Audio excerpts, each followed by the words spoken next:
இந்த கேரக்டருக்கு நீங்கள் என்ன ப்ரிப்பரேஷன்லாம் எடுத்துக்கிட்டீங்க? இப்போ நான் எதுக்கு பதில் சொல்லணும்? கரெக்டாக 2 டேஸில் ஃபோன் வந்துச்சு. இந்த மாதிரி டைரக்டர் மீட் பண்ணணும்னு சொல்கிறாரு ப்ரோ அப்படின்னவனே வந்து பார்த்தேன். கதவை திறந்தவனே Andrew sir, Pushkar sir, Gayathri ma'am. Gayathri ma'am வந்து இது என்ன ப்ராஜெக்ட்னு தெரியுமா அப்படின்னாங்க. தெரியும், சுழல் 3 தானே அப்படின்ட்டேன். டேய் அப்படின்னு அந்த சைடு தான் மாடு இருக்கு, நான் வாடிவாசல் இருக்கேன்னா கேமரா வந்து எங்கேயோ இருந்துச்சு. எனக்கு வந்து நான் இப்போ கேமராவை பார்க்கணுமா இல்லை இப்படி இப்படி திரும்பினா இது இப்படி எகிரிடும். நம்ம ஆசைப்பட்ட ஒரு விஷயம் இதுதான். எல்லா கேமராவும் நம்மளை பார்த்து நம்மளை இது பண்ணணும். நம்ம தான் அந்த கத்திட்டு அந்த மாதிரி இருந்தனால அது லைட்டாக பயந்து அந்த கயரை இப்படி ஒரு இது பண்ணி அத்துட்டு இப்படி ஒரு ஜம்பை போட்டுருச்சு. ரைட்டா எங்க காலேஜை தாண்டினோடனே நம்ம போஸ்டர் அங்கே இருந்துச்சு. அண்ணே நம்ம படம் தான், நான் தான், அது பாருங்க. செம எக்ஸ்பீரியன்ஸ் இது. எப்படி சொல்ல, ஒரு மாதிரி எமோஷனல் ஆயிடுச்சு ப்ரோ. எப்படின்னா எனக்காகவே அந்த ரோடு அந்த டைம் ஃப்ரீயா இருந்த மாதிரி. படம் வந்ததுக்கப்புறம் என்னை ரொம்ப ஃபுல்ஃபில்லாக ஃபீல் பண்ண வச்சிருச்சு. ரொம்ப தேங்க்ஸ். இந்த கேள்வி என்கிட்ட யாருமே கேட்கல. யாராச்சும் கேட்டா நான் அவர் அட்ரஸ் பண்ணணும்னே இருந்தேன். ரொம்ப நன்றி. Thank you so much. ஆமா.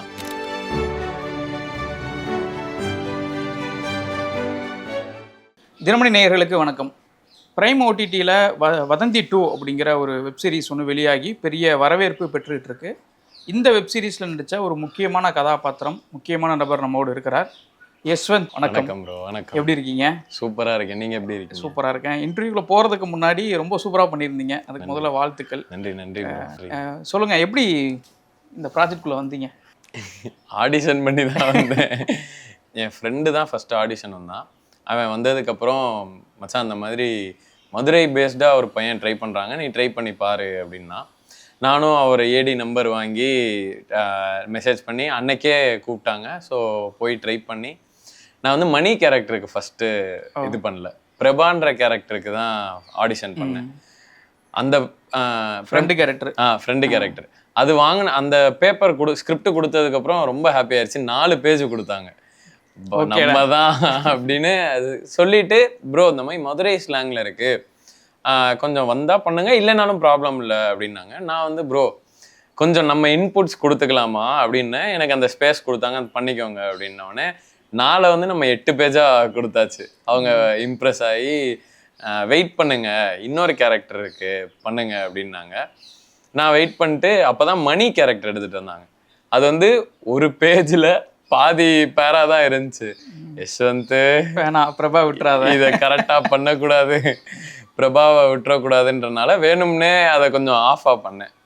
ஆப்போசிட்டில் இருக்க எல்லாரும் சிரிக்க ஆரம்பிச்சிட்டாங்க. ப்ரோ அதெல்லாம் இல்லை, பண்ணுங்க, ஒழுங்காக பண்ணுங்க அப்படின்னோடனே கரெக்டாக பண்ணி ஆஸ் யூஷுவல் ஒரு 2 டேஸில் சொல்கிறோம் ப்ரோ அப்படின்னாங்க. கரெக்டாக 2 டேஸில் ஃபோன் வந்துச்சு.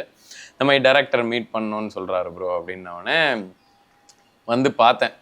கதவை திறந்தவனே Andrew sir, Pushkar sir, Gayathri ma'am 3 பேர் இருந்தாங்க. நல்லா க்ரீட்லாம் பண்ணிவிட்டு உட்கார போகலான்னு பார்த்தா காயத்ரி மேம் நில்லு அப்படின்னோடனே ஹைட் என்னது வெயிட் எல்லாம் செக் பண்ணிட்டு, இன்னும் கொஞ்சம் வெயிட்டு போடணும், ஹேரெல்லாம் க்ரோ பண்ணு, அது இதுன்னு சொல்லிட்டு நான் வந்து எக்ஸைட்டடாக இருந்தேன். இது வந்து நம்ம பிரபா கேரக்டருக்கு செலக்ட் ஆகிட்டோம் அப்படின்னு. அப்புறம் காயத்ரி மேம் வந்து இது என்ன ப்ராஜெக்ட்னு தெரியுமா அப்படின்னாங்க.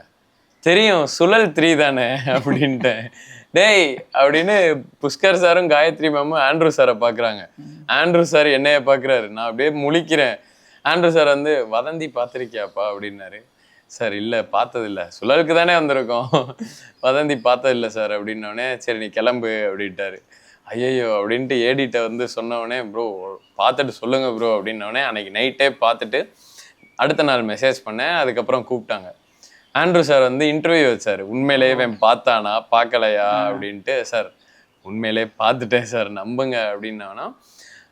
அப்போ வந்து ஓகேடா மணின்ற கேரக்டருக்கு செலக்ட் ஆகிட்டேன்னொடனே நான் சோகமாயிட்டேன். 2வது வந்து ஐயோ என்னடா இது அப்படின்னோடனே சார் நான் அவர்கிட்ட இது பண்ணுறேன் சார், நான் வேறு மாதிரி கூட நான் பண்ணுவேன், நான் எதுவும் ஓவராக பண்ணிட்டேன்னா நான் கொஞ்சம் செட்டில்டாக கூட பண்ணுறேன் பிரபா கேரக்டருக்கு. டேய் வதந்தியோட டைட்டில் என்னது அப்படின்னாரு. சார் வதந்தி ஃபேபிள் ஆஃப் வெலோனி அப்படின்னு. வதந்தி 2ஓட டைட்டில் வந்து மிஸ்ட்ரி ஆஃப் மணி அப்படின்னோடனே அப்படியே ஸ்டாப் ஆயாச்சு. ஓகே ஜாலி அப்படின்னு ரொம்ப ஹாப்பியான மூமெண்ட். ஸோ ஆடிஷனுக்குள்ள வந்து செலக்ட் ஆன ப்ராசஸ் இப்படி தான் வந்தது. ஆமாம் ப்ரோ. ஓகே, இன்னொன்று நான் உங்களை ஃபாலோ பண்ணிட்டு தான் இருக்கிறேன். உங்கள் ஃபேஸை பார்த்தோன்னே முதல்ல வந்து இந்த ஃபேஸை எங்கேயோ பார்த்துருக்கமே அப்படின்னு போய் தேடும்போது தான் நீயா நானா வீடியோஸ்லாம் பார்த்தது. இன்னொன்று நீங்கள் ரொம்ப ஜாலியான டைப் மாதிரி தெரிஞ்சது. இது ரொம்ப ஹெவியான ரோலுமே கூட, ரொம்பவும் கன்ஸ்டன்ட்டாக பண்ண வேண்டிய ஒரு விஷயம். நீங்கள் எப்படி அதுக்கு அடாப்ட் ஆனீங்க? ஷூட் இன்னைக்கு போகிறோன்னா நான் நேற்று செலக்ட் ஆகி இன்னைக்கு ஷூட் போய் அப்படிலாம் பண்ணலை. அப்படி எனக்கு பண்ணவும் தெரியாது. ஷூட்டுக்கு முன்னாடி 8 மாதமாக நாங்கள் இதுக்கு ஹோம்ஒர்க் பண்ணியிருக்கோம். ஆண்ட்ரூ சார் அவ்வளோ இன்புட்ஸ் கொடுத்துருக்காரு. தினம் ஒரு சீன் நான் பண்ணி பார்ப்பேன். மணிக்காக மட்டும், அந்த மணி கேரக்டருக்காக மட்டும். இங்கே இருக்க ஆஃபீஸில் இருக்க ஏடிஸ் அண்ணா எல்லாருமே அவங்கவுங்க ஒவ்வொரு கேரக்டர் வச்சு மணியை சுற்றி எப்படி இருக்குன்னு டெய்லி, அதாவது மொத்த சீரீஸும் நாங்கள் அதுக்கு முன்னாடி நம்பர் ஆஃப் டைம்ஸ் பண்ணியிருப்போம். ஒரு தடவை இல்லை, நிறைய தடவை பண்ணியிருக்கோம். அது போக வீட்டில் நம்ம பாய்ஸ் கூட தான் இருக்கோம். பாய்ஸ் கூடயும் நம்ம ப்ராக்டிஸ் பண்ணி பார்க்குறது. எல்லா சைடு இருந்தும் வர இன்புட்ஸ் எடுத்துக்குவேன். ஏன் ஆப்வியஸ்லி ஆண்ட்ரூ சார் சொல்கிறது கரெக்டாக இருக்கும், அதை 100% எடுத்துக்குவேன். அதை தாண்டி நம்மளை சுற்றி இருக்கிறவங்க சொல்கிற இன்புட்ஸ் எல்லாம் எடுத்துகிட்டு அந்த டைம் அந்த அந்த ஷாட்டுக்கு எது கரெக்டாக இருக்கோ அதை யூஸ் பண்ணி ப்ராக்டிஸ் பண்ணி இந்த மாதிரி தான் பண்ணேன். ஏன்னா எனக்கு வந்து ரொம்ப கான்சியஸாக இருப்பேன் நான். ஏன்னா இவ்வளோ பெரிய விஷயம் நம்ம, அதாவது மணின்ற கேரக்டரோட ஷோல்டரில் தான் மூவ் ஆக போது. நம்ம எங்கேயும் பிசுறு தட்டிடக்கூடாது. தப்பித்தவரை கூட தெரியாமல் இந்த பையனை நம்ம இது பண்ணிட்டோன்ற இதுக்கு இடமே கொடுத்துடக்கூடாது அப்படின்றதுக்காக ரொம்ப ரிஜிடாக ஒரு இது கூட நம்ம மிஸ் பண்ணிடக்கூடாதுன்றது ஒன்று. நம்பர் 2 என்னதுன்னா, வதந்தி 1ம் சரி வதந்தி 2ம் சரி டப்பிங் கிடையாது, சிங் சவுண்டு. ஸோ இப்போ மற்ற ஆர்டிஸ்ட் எல்லாம் கரெக்டாக பெர்ஃபார்ம் பண்ணிட்டு இருக்கையில கடைசியில் ஒரு எக்ஸாம்பிளுக்கு சொல்கிறேன், கடைசியில் தான் நான் டைலாக் பேசணும்னு வச்சுக்கோங்க.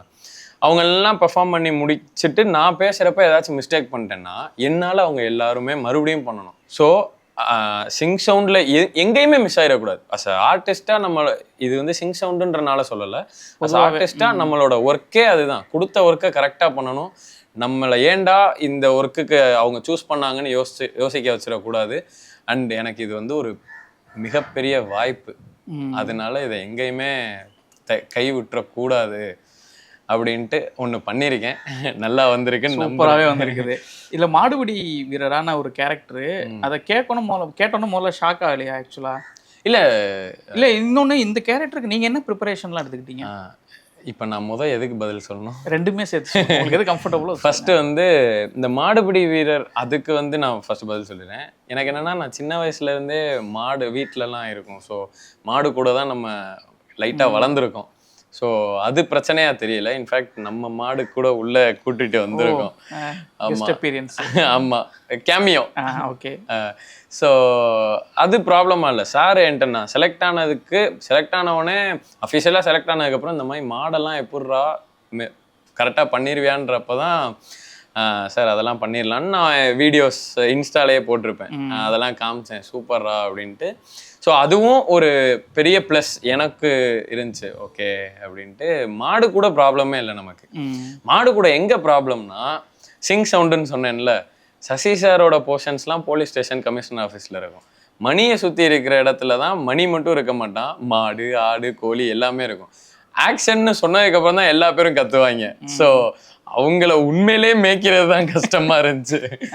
மணியா நான் எப்படி ப்ரிப்பேர் ஆனேன்னா, நம்பர் 1 டெய்லி இங்கே ரிஹர்சல் பண்ணி பார்க்குறது, அது நான் முன்னாடியே சொன்ன மாதிரி அந்த விஷயம். அண்ட் மணிக்குன்னு ஒரு சில ஆட்ரிபியூட்ஸ் வந்து யஷ்வந்தா நான் சின்னதாக கொடுத்துக்கிட்டேன். ஒரு ஆண்ட்ரூ சார் முதவே சொல்லிட்டாரு, இது மணியை சுற்றி இருக்கவங்களும் ஒன்றும் கிடையாது. மணிக்குன்னு ஒரு கெத்து, ஒரு தோரணை. மணி வந்தாலே எல்லாருமே ஒரு மரியாதையாக மணியை ட்ரீட் பண்ணுவாங்க. எல்லாருக்குமே மணியை பிடிக்கும், ஆசையாக மணி என்னன்னு சின்ன பசங்களாம் இது பண்ணுற. ஸோ அந்த மாதிரி ஒரு கேரக்டர். இப்போ தோரணன்னோடனே நீ தான் ஆளு, மற்றவங்கலாம் இதுவே அந்த மாதிரி இல்லை. மணியை வந்து எல்லாருமே லைக் பண்ணுவாங்க, எல்லாருக்குமே பிடிக்கும். ஏதாச்சும் ஒரு நல்ல விஷயம்னா மணி நீ வந்து பண்ணியா. ஸோ இதுக்கேற்ற மாதிரி நான் ஒரு பாடி லாங்குவேஜ் கிரியேட் பண்ணணும், ஒரு சின்ன ஆட்ரிபியூட்ஸ் கிரியேட் பண்ணுவேன். ஆட்ரிபியூட்ஸ் இன் த சென்ஸ், இப்போ வந்து நான் இப்படி அந்த இதுலயே ஒரு இது இருக்கும், மாடு வாங்குற மாதிரி ஒரு சீன் இருக்கும். இது ஸ்பாயிலரா என்னன்னு எனக்கு தெரியல, இருந்தாலும் சொல்றேன். மாடு வாங்குற மாதிரி சீன் இருக்கும். வாயா மணி தானையா நீ வந்து அப்படின்னோடனே ஆமாண்ணே எனக்கு தெரியுமாண்ணே அப்படின்றப்ப அவர் சொல்றப்ப நான் வந்து நார்மலா காப்பாத்துறதும் என் பஞ்சாயத்து, நீ கொடுனே நான் எடுத்துட்டு போறேன் அப்படி சிம்பிளா சொல்லியிருக்கலாம். ஒரு உரிமை எடுத்து அவர் ஷோல்டர்ல டேப் பண்ணி அவர் மீசையை இது பண்ணி நான் பாத்துக்கிறேன் நம்பி கொடுனேன். ஸோ இதெல்லாம் யஷ்வந்தா மணிக்கு கொடுத்த ஒரு ஆட்ரிபியூட்ஸ், சின்ன சின்ன நுவான்சஸ்ன்னு சொல்லிக்கலாம். ஸோ அப்பதான் ஆப்போசிட்ல இருக்கவங்க உண்மையிலே மணியை பிரியமா ஏத்துப்பாங்க. அந்த அந்த கேரக்டரும் சரி ஆடியன்ஸும் சரி. ஸோ இந்த மாதிரி எல்லா கேரக்டர் கூடயும் நான் ஒவ்வொரு விஷயம் பண்ணியிருப்பேன். அண்ட் மணி எப்படி ஒரு மாட்டு கூட சுத்துற மாட்டு மூளை இருக்கிறவன், அவன் ஒரு மாதிரி ஒரு எப்படி சொல்ல தோரணையா சுத்திக்கிட்டு இருக்கிறவன், யாருக்குமே அடங்காத ஒருத்தன், பம்முற ஒரே ஆளு நிலாவதிட்ட மட்டும்தான், ரேவதிட்ட மட்டும்தான்.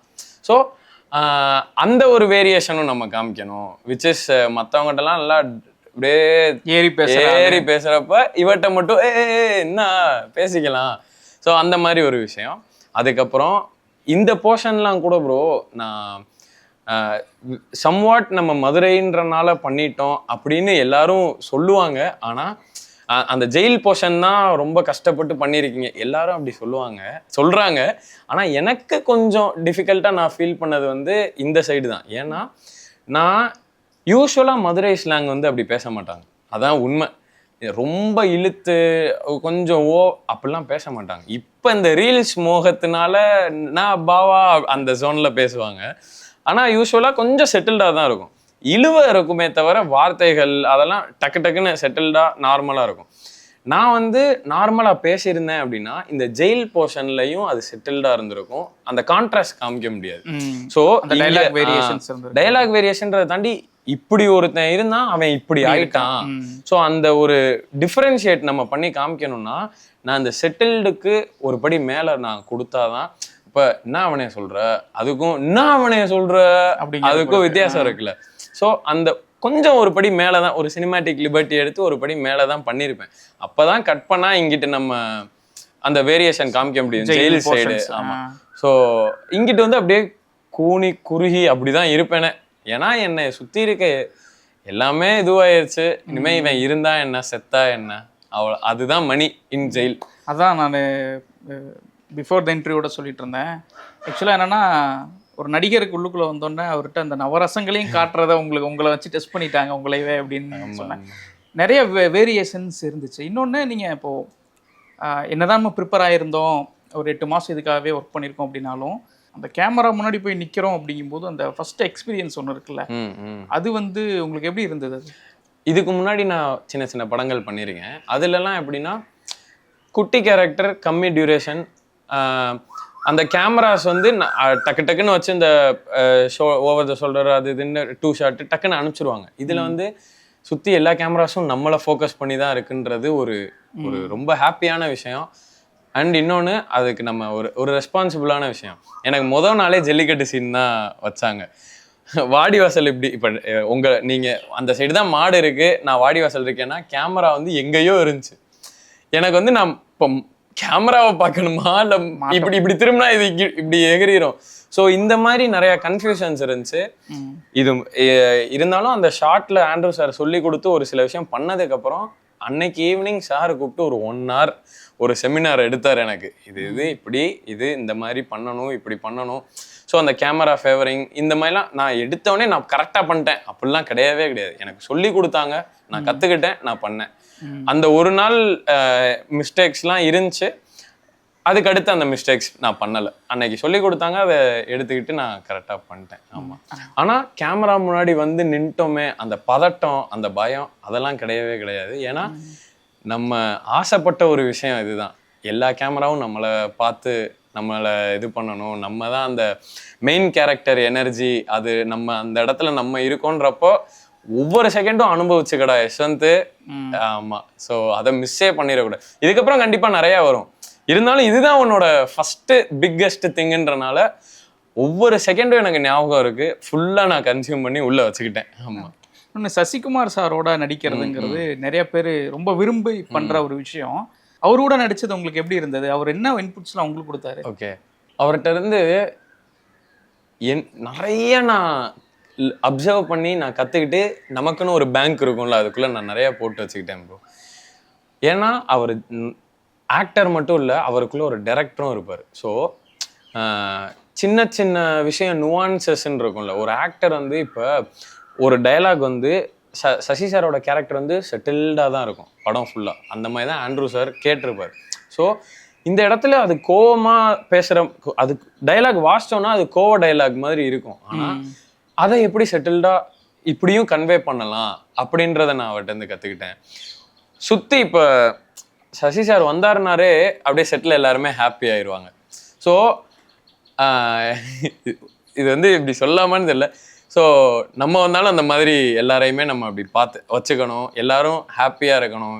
என்னடா ஒரு வந்துட்டு அந்த ஜோனுக்கெல்லாம் போய் ஸோ அந்த விஷயம் நம்மளும் பண்ணணும், நம்மளும் இதை கற்றுக்கணும். இந்த விஷயம் கற்றுக்கிட்டேன். சார் வந்து இதை இப்படி பண்ணுன்னு சொல்லி கொடுக்க மாட்டார். இப்போ டைலாக் பேசிக்கிட்டு இருக்கையில கரெக்டாக அந்த லைட்டு சப்போஸ் வராமல் இருந்துச்சுன்னா சார் இந்த சைடு அப்படியே கேஷுவலாக மூவ் பண்ணுவார். நான் ஓகே இவர் இப்படி வந்தாருன்னா நான் இப்படி வரணுன்றத அதை சொல்லி கொடு, அப்படி இப்படி பண்ணணும்னு சொல்லாமல் அந்த டேக்லேயே அப்படியே நிறைய கற்றுக்கிட்டு இருந்திருக்கேன் அவர்கிட்ட. அது போக மற்ற கோ ஆக்டர்ஸுமே சொல்கிறேன், உங்கள் ஃப்ரெண்ட்ஸ் கேங்லாம் ரொம்ப லைவ்லியாக இருந்தது பார்க்குறதுக்கு. இந்த மாதிரி ஷூட்டிங் ஸ்பாட்டில் உங்களுக்கு மறக்க முடியாத அனுபவங்கள் ஏதாவது? மறக்க முடியாத அனுபவங்கள் வந்து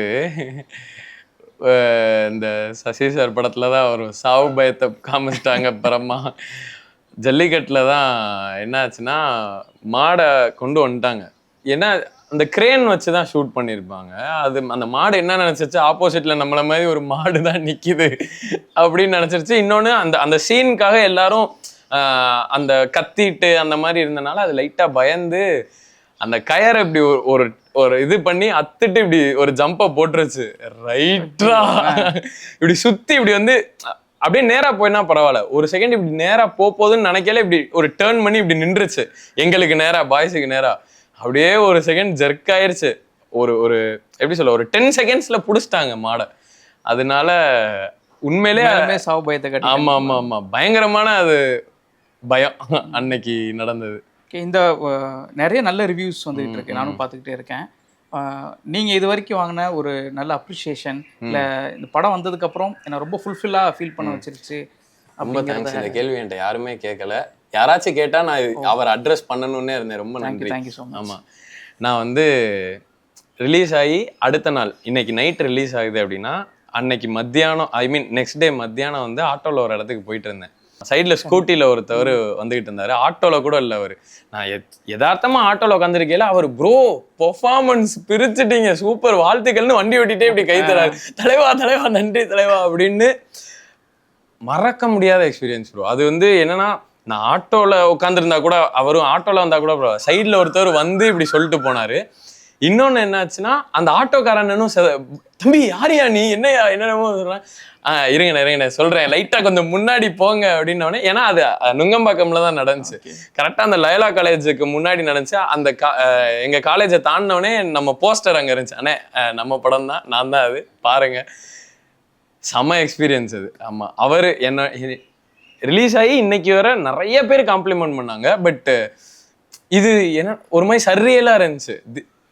நம்ம ரோட்ல போகையில திடீர்னு ஒருத்தவர் நம்மளை பார்த்து சொன்ன, இத்தனைக்கும் ரோட்ல நடந்து கூட போல, ஆட்டோல போகையில சொன்னது ரொம்ப ஒரு மாதிரி அது ஒரு பூஸ்ட் ஆயிருச்சு. ஆமா, அந்த லயலா காலேஜ் முன்னாடி நீங்க போட்டிருந்த ஒரு வீடியோவும் ரொம்ப எமோஷனலா இருந்துச்சு. அது நீங்க அந்த மொமெண்ட்டை கிராஸ் பண்ணதை கொஞ்சம் சொல்ல முடியுமா? அதை நான் பதிவு பண்ணணும்னு நினைச்சேன். கண்டிப்பா கண்டிப்பா ப்ரோ. அதாவது எப்படி சொல்ல, இதுக்கு மேல 100% நிறைய படங்கள் நிறைய போஸ்டர்ஸ் வரும் ப்ரோ. நம்மளோட ஃபர்ஸ்ட் போஸ்டர் அது. என்னன்னா, நம்ம ஆஃபீஸில் வந்து சொல்லலை இந்த மாதிரி போஸ்டர் வச்சுட்டாங்கடா அப்படின்ட்டு, யாரும் என்கிட்ட சொல்லலை. அந்த ப்ரொமோஷன் வேலையில் பிஸியாகிட்டாங்க போல். நான் எதார்த்தமாக வீட்டில் வந்து அன்னைக்கு நைட்டு ஒரு 12:30 போல் கரண்ட் போயிடுச்சு. சரிடா அப்படின்ட்டு நம்ம பாய்ஸோட வேறு வீட்டுக்கு, இன்னொருத்தன் வீட்டுக்கு போகலான்ட்டு ஒரு 1 மணி போல் நைட்டு அப்படியே கிளம்பி வண்டியில் ஸ்கூட்டியில் மெதுவாக போயிட்டுருக்கேன். நம்ம காலேஜை தாண்டையில் யதார்த்தமாக இப்படி பார்க்குறேன், ஒரு செகண்ட் அப்படியே ஸ்டன் ஆயிடுச்சு. என்னடா நம்ம ஃபோட்டோ, அதுவும் நம்ம கரெக்டாக சென்டரில் நான் இருப்பேன். அதில் ரொம்ப ரொம்ப ஒரு மாதிரி எனக்கு அதை எக்ஸ்பிரஸ் பண்ண தெரியல, அப்படி இருந்துச்சு. அதை பார்த்தோன்னே எனக்கு ஆட்டோமேட்டிக்காக உள்ள அந்த ஜெர்சி பிஜிஎம் என்னை அறியாமையே எனக்கு ஓடுது உள்ள. அவ்வளோ ஒரு மாதிரி எப்படி சொல்ல ஒரு மாதிரி எமோஷனல் ஆயிடுச்சு ப்ரோ. எப்படின்னா எனக்காகவே அந்த ரோடு அந்த டைம் ஃப்ரீயா இருந்த மாதிரி நானே அப்படி நினைச்சுக்கிறேன். நைட் 1 மணிக்கு ரோடு ஃப்ரீயா தான் இருக்கும். உங்களுக்காக தான் ஃப்ரீயா எனக்காகவே அந்த ரோடு ஃப்ரீயா இருந்த மாதிரி. ஆனா நான் ரொம்ப நேரம் வெயிட் பண்ணேன், யாராச்சும் நம்மளை வச்சு போட்டோ எடுத்து தருவாங்களான்ட்டு. ஒரு வண்டி போனாலும் நம்ம யாராச்சும் கையை நீட்டி எடுத்துடலாம், கொஞ்சம் எடுத்தாங்கன்னு கேட்டுடலான்னு. பட் யாரும் வரல அந்த நேரம்னு பார்த்து. அதனாலதான் நானே வீடியோவை ஆன் பண்ணிட்டு அந்த டிவைடர் மேல அது ஒரு 30 தடவை வச்சு கீழே விழுந்துச்சு ப்ரோ. கடைசியில வச்சு கீழே அந்த கல் இல்லெல்லாம் வச்சு அப்படி எடுத்து ரொம்ப ஹாப்பியா இருந்துச்சு ப்ரோ. சொல்ல முடியாத ஒரு எப்படி சொல்ல, இது ரொம்ப ஓவரா இருக்கும், இருந்தாலும் எனக்கு அப்படிதான் ஃபீல் ஆச்சு. எங்க அம்மாக்கு நான் பிறந்தப்ப எங்க அம்மா ஒரு ஹாப்பியா இருப்பாங்கல்ல, அந்த மாதிரி நான் சந்தோஷமா இருந்தேன். எனக்கு யார்கிட்ட எக்ஸ்பிரஸ் பண்றதுன்னு தெரியல. 1:30 மணி ஆயிடுச்சு, யாருக்கும் ஃபோன் பண்றது என்ன பண்றதுன்னே எனக்கு தெரியல. அந்த வீடியோ எடுத்துட்டு ஒரு மணி நேரம் அங்கேயே உட்காந்துருந்தேன். இப்படி அந்த போஸ்டரை பார்த்துட்டு செம்ம ஃபீல் ப்ரோ. அதுக்கப்புறம் பாய்ஸ் வீட்டுக்கு போயிட்டு போஸ்டர் வச்சுட்டாங்கன்னு தெரியும். சென்னை ஃபுல்லா ரவுண்டு எங்கெங்கெல்லாம் வச்சிருக்காங்கன்னு எல்லா இடத்துக்கும் போனோம். இன்னொன்னு அதுல என்ன ஆகுதுன்னா, நான் லயோலா காலேஜ்ல தான் படித்தேன். நம்ம ஆரம்பிச்ச இடத்துல நம்ம போஸ்டர் இருக்கு, ஃப்ரண்ட் கேட்லயும் இருக்கு, பேக் கேட்லயும் இருக்கு. ஸோ நீ காலேஜுக்கு உள்ள போகணும்னாலும் நம்மளை பார்க்கணும், வெளியே வந்தாலும் பார்க்கணுன்றது செம்ம எமோஷ்னலான மொமெண்ட். இறைவனுக்கு நன்றி, ஆண்ட்ரூ சாருக்கு நன்றி. ஆமா, நீங்க சொல்லும் போதே அதுவே நமக்கே ரொம்ப கேட்கறக்கும் அந்த இதை உணர்வை வாங்கிக்க முடியுது. அடுத்தடுத்து என்ன பிளான் வச்சிருக்கீங்க நீங்க? இப்போ பேசிட்டு இருக்கேன். அஃபீஷியலா நான் சொல்ல முடியாது. ஆமா, வரும், பாருங்க. ஓகே, ரொம்ப நன்றி உங்களுடைய நேரத்துக்கு. Thank you so much. சூப்பரா பண்ணியிருந்தீங்க. Thank you so much. தொடர்ச்சியா உங்களுடைய பயணங்கள் இன்னும் ரொம்ப தூரம் போகணும். நன்றி. நம்ம வெற்றி பயணமா அமையணும்னு தினம். கண்டிப்பா ரொம்ப நன்றி ப்ரோ, ரொம்ப நன்றி. ரொம்ப ஹம்பிளா உங்க கூட பேசினப்போ அவ்வளோ ஹாப்பியா இருந்துச்சு, ரொம்ப யதார்த்தமா இருந்துச்சு. ரொம்ப தேங்க்ஸ். தேங்க்யூ. கண்டினியூ பண்ணுங்க இப்படியே.